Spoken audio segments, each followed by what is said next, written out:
Kamusta? Mabuti?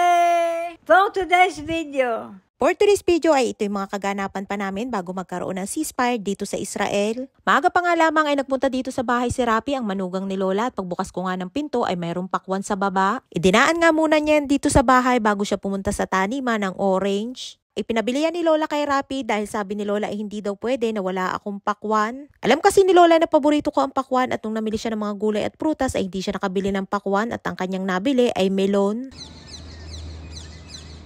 Maaga pa nga yan at pagkatapos kong asikasuhin si Lola ay yan namang bomb shelter ang aking nilinisan. Binuksan ko nga yung bintana para makalabas ang masasamang espiritu at makasingaw yung loob. Dahil kapag ibinalik ko dyan si Lola ay kailangan ko na ulit yung isarang lahat. May mga nagtatanong nga na kung safe ba daw dyan sa loob ng bomb shelter na kung sakali na tamaan ng pagsabog ay hindi ba daw guguho. Sa panahon nga ng kaguluhan dito sa Israel at sa dami ng mga pagsabog ay tanging bomb shelter ang aming takbuhan para sa aming kaligtasan. Kaya naman safe kami dyan at yun nga mga gusali na natatamaan ng mga pagsabog ay nananatiling nakatayo at hindi gumuguho ang kanilang bomb shelter. Kaya naman napapanatili din ang kaligtasan namin. At isa din yan sa dahilan kung bakit nananatili kami mga Pilipino dito sa Israel sa kabila ng kaguluhan. At syempre hindi din ganun kadali para sa amin na iwanan ang aming mga alaga ng basta-basta na lamang. Lalo na sa panahon ng kaguluhan na masigit nilang kaming kailangan, lalo na sa tulad ng aking mga alaga na ako na lamang din ang kanilang inaasahan. Pero meron din naman tayong mga kapwa Pilipino na nag-voluntary exit at kabilang sa naging repatriation dito sa Israel.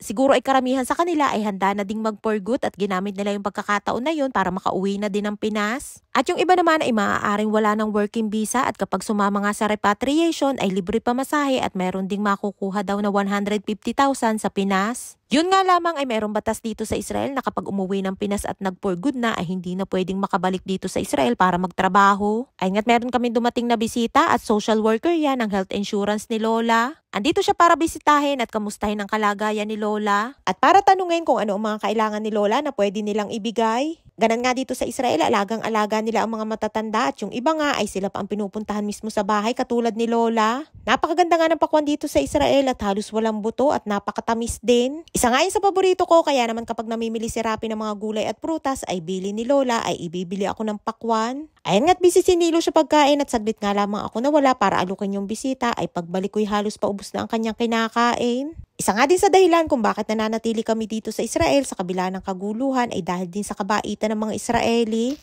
At karamihan sa kanila ay pamilya ang turing sa amin at hindi kami naaabuso dito. At ang isa pa ay maganda din ang sahod at benepisyo para sa tulad namin ng mga caregivers.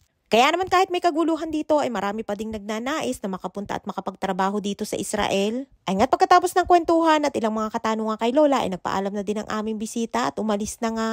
At pagkalis nga ay inasikaso at pinakain ko naman ang aking mga alaga ng tanghalian. At ayan nga si Nilush at happy tummy na naman ang person for today's video. At pagdating naman ng hapon ay oras na para ilipat ko dyan si Lola sa bomb shelter.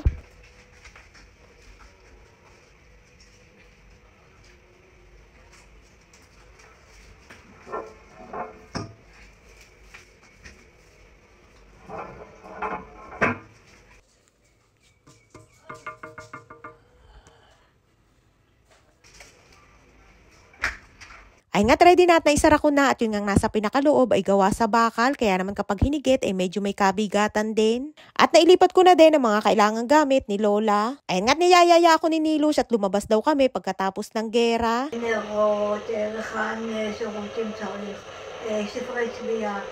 בטריות גדולות לבובה הזאת על הפעם.